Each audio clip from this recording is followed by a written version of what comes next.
Son las 8:15 y estamos de regreso en este sonar informativo. Está ya con nosotros don Rubén Llenero, supongo que se pronuncia. Don Rubén, muy buenos días. Hola, Rafael, buenos días. ¿Puedo preguntar? Se pronuncia Llenero, ¿no? Es italiano. ¿Cómo se pronuncia? Llenero, sí. Llenero. Piacere. Sí, ¿cómo está? Muy buenos días. Director del Hospital Doctora Eloísa Díaz de la Florida. Y para conversar, a ver, lo que está pasando con el COVID, pero especialmente algo que ha quedado un poco ahí en el olvido y que tiene que ver con todas las prestaciones postergadas debido a la pandemia. Siempre informamos de la cantidad de camas críticas que están siendo utilizadas por pacientes COVID, pero lo cierto es que la mayoría de las camas críticas usadas el día de hoy son por pacientes de otras patologías y muchos de ellos que fueron quedando pendientes, postergándose a raíz de la situación de emergencia que se estaba viviendo, que es puntualmente lo que está ocurriendo con eso. Sí, efectivamente, Patricia, y gracias por el contacto, porque siempre es bueno contarle a la gente lo que está pasando en el sector. Más bien mi posición es desde un hospital, desde lo que diríamos la primera línea, la trinchera. Y claro, la visión de acá es que efectivamente en términos de las camas UCI y todo lo que está pasando, hemos tenido un recambio. Estamos hablando de que el mix de pacientes, las características de los pacientes que tenemos al día de hoy ya no son principalmente por COVID, sino que son de otras patologías que, tal como tú dices, quedaron muy rezagadas, quedaron sin poder acceder. Ocurrieron las enfermedades, pero no accedieron al sistema durante estos casi últimos 15, 16 meses. Actualmente, y por ejemplo en este hospital, en línea con lo que ocurre en el país, más o menos el 25% de las camas UCI están ocupadas por pacientes COVID. De hecho, a nivel país se está hablando de 450, la última cifra. En este hospital tenemos 6 pacientes COVID de 24 camas UCI que tenemos. Entonces, eso es, en cambio, cuando tuvimos la primera y sobre todo la segunda ola, recuerden que la segunda ola llegamos a más de 1.400 pacientes COVID para un total de alrededor de 4.000 camas. Entonces, las magnitudes y la distribución en este momento es distinta. ¿Aló? Hola. ¿Sí? Ahí sí. Ahí lo escuchamos. Sí, se había ido la señal. Ya, mencionaba ahí entonces la situación actual con esas otras patologías. ¿Cuáles son las principales que están viendo en estos días que están enfrentando esta situación más grave? Todos los pacientes que requerían tratamiento, llamémosle crónico o enfermedades no comunicables, son las que han estado sufriendo y hemos tenido un alza de todo lo de esfera cardiovascular, toda la cirugía, sobre todo pacientes quirúrgicos, son los que están ingresando por urgencia y están siendo atendidos, están completando los pabellones. Cirugía, principalmente traumato, y toda la esfera cardiovascular es lo que está rezagado, digamos, en el sistema y es lo que estamos viendo ahora. ¿Y cómo estamos en oncología, que creo que había sido una de las áreas más que con mayor fuerza resintió la redestinación de recursos, de camas críticas y sobre todo de recursos humanos? El efecto de oncología, Rafael, es muy parecido a otras enfermedades y eso es lo que vamos a ir viendo durante no solamente ahora, sino durante los próximos años. Es decir, nosotros esperamos, en términos generales, como sector, que la expectativa de vida de Chile tenga una caída de al menos 1 o 2 años, y lo vamos a observar de aquí al futuro, principalmente determinado por enfermedades como oncología y todo lo que no hemos podido tratar. Esta situación no es exclusiva de Chile. Países que van adelante en términos de sus cuentas nacionales, como Inglaterra, ya lo están reportando. La pandemia significa que los países están perdiendo expectativa de vida. Chile tiene una de las expectativas de vida más altas de la región y estoy convencido que va a caer. El tema es que no cae parejo para todos y eso lo hemos visto aquí en comunas más vulnerables como COVID simplemente arrasó, sobre todo con las personas mayores en primera ola. Y claro, oncología, los cánceres no son la excepción, vamos a ver peores resultados de aquí al futuro. Hay un rezago no solamente en el tratamiento, sino que también en el diagnóstico. La caída en el diagnóstico, al igual por ejemplo que las enfermedades, las notificaciones GES, que son obligatorias por ley, han caído casi un 25% comparado del 2020 al 2019 si tomamos como año normal. Eso es porque todo el sistema se estresó y se concentró en esta enfermedad, dada la inmensa demanda, pero está pasando la cuenta, y es por eso que como sector necesitamos rápidamente ponernos de pie, reconfigurarnos, sobre todo no seguir haciendo lo mismo, porque lo peor en términos de resultados sanitarios no lo estamos viendo ahora, sino que lo vamos a ir viendo en la medida que vayamos agregando más datos. Claro, ¿cuál es el efecto ahí en lo que tiene que ver con el diagnóstico? Porque recuerdo que uno de los temas que se describían cuando estábamos con los casos mucho más altos, es que mucha gente no se hacía los exámenes preventivos que les correspondían por edad, entonces todo eso iba también generando diagnósticos tardíos de ciertas enfermedades que si se tratan oportunamente tienen un mejor futuro. Yo recuerdo muy bien, Patricia, el caso en plena segunda ola, un día en la urgencia que recibimos a una persona mayor, una abuelita de 80 años, con una fractura de cadera que llevaba 4 meses en su casa. Y durante esos 4 meses la familia no quería, y ella, no querían venir al hospital por miedo a contagiarse. Y el costo-oportunidad, el trade-off que hicieron, fue quedarse con esa fractura 4 meses en la casa sin consultar.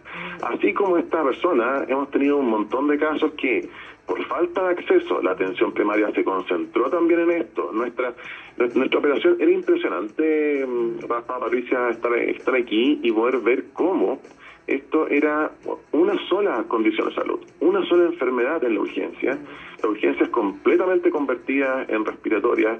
Todos los pacientes en serie, estas imágenes que uno se veía en las películas, de estas casi como hospitales de campaña, donde llegaban los heridos uno tras otro, fue así, y por supuesto que eso hizo que, ya sea por miedo, por falta de acceso, las consultas, las atenciones de salud hayan caído en magnitudes importantes. Lo vemos en las notificaciones GES, lo vemos en la incidencia de ciertas enfermedades que incluso no tiene sentido que hayan desaparecido, como el accidente cerebrovascular, que uno ve una caída, los infartos cayeron en términos de presentación.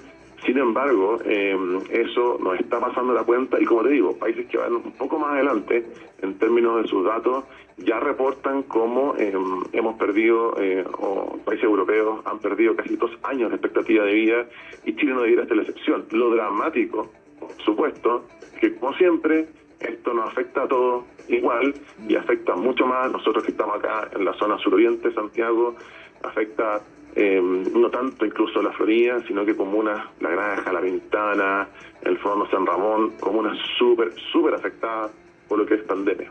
Sí, Rubén, hay una de las cosas que a mí me obsesiona últimamente es la cantidad de recursos que se sacaron de la APS y se enviaron a las seremías para hacer testeo de trazabilidad y aislamiento, lo cual se lo he consultado a 2 o 3 ex subsecretarios de salud, Lidia Morales y Janet Vega entre ellas, y me han dicho que eso está directamente relacionado o puede encontrarse entre las causas, no como la causa, pero entre las causas de este aumento de casos.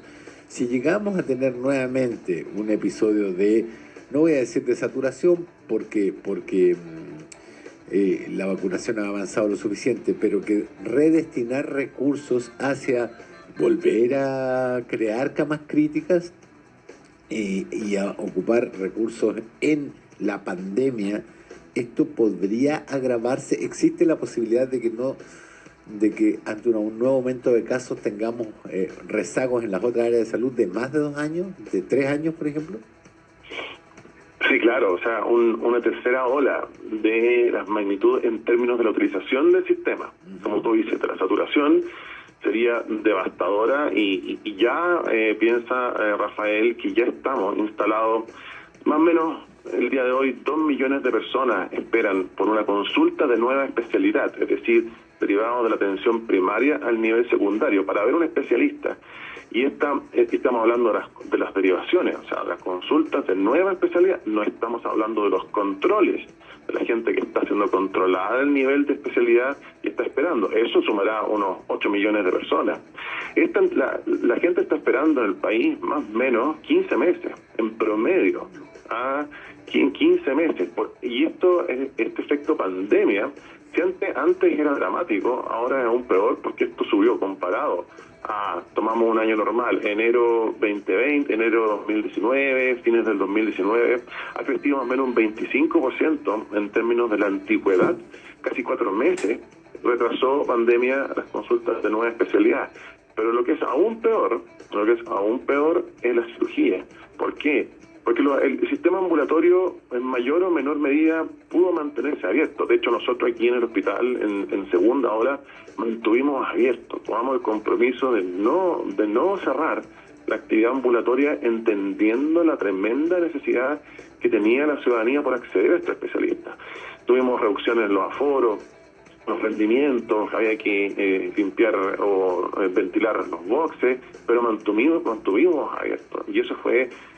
con eso fue posible duplicar lo que se hizo el 2020. Sin embargo, en cirugía, recuerden ustedes que estuvimos normativamente, es decir, por instrucciones normativas ministeriales, de acuerdo al momento, cerrados los pabellones y canceladas las cirugías electivas. Eso significa que el día de hoy hay más de 280.000 personas más o menos que esperan. Ellos están esperando más de 523 días. Estamos hablando de 17 meses en promedio. Significa que hay gente que está casi en el doble. Para que ustedes tengan una cifra de magnitud, en el año 2020, o el año normal, se hacían casi 500.000 cirugías en el país al año, casi 500.000. El año 2020 se hicieron 280.000, un poco más de la mitad. En el fondo tuvimos que reducir la capacidad quirúrgica, no solamente porque los pabellones estuvieron cerrados, sino que también estuvieron convertidos en camas críticas. Por lo tanto, efectivamente, si se da uno de los 3 escenarios posibles de aquí en adelante, que es lo que estamos todos muy atentos, porque efectivamente vamos acelerando, y sobre todo la región metropolitana es la que está teniendo esa fuerza que está traccionando en el aumento de casos. Hoy día la región metropolitana representa más o menos el 60% de los casos totales, lo que fue distinto a la segunda ola. Claro. Sí, recuerdan que comenzó en regiones primero y después la región metropolitana entró con todo. Ahora en la región metropolitana, y si efectivamente se configurara un escenario donde aumentan los casos y además aumentan la gravedad de esos casos, que es lo que estamos todos expectantes, porque ahí está el efecto de, como tú dices, la vacunación. Si eso se repite, efectivamente es devastador para el sistema de salud, porque no solamente estamos cansados, no solamente estamos, en el fondo, bastante agotados, con alto ausentismo, con presupuestos que están, en el fondo, apuntando a terminar, a lograr cerrar el año, sino que también todo lo otro, en términos de atención salud, que está rezagado, se va a rezagar aún más. Muy bien. Doctor Rubén Llanero, muchísimas gracias por este contacto con Radio Sonora. Sí. No, gracias a ustedes.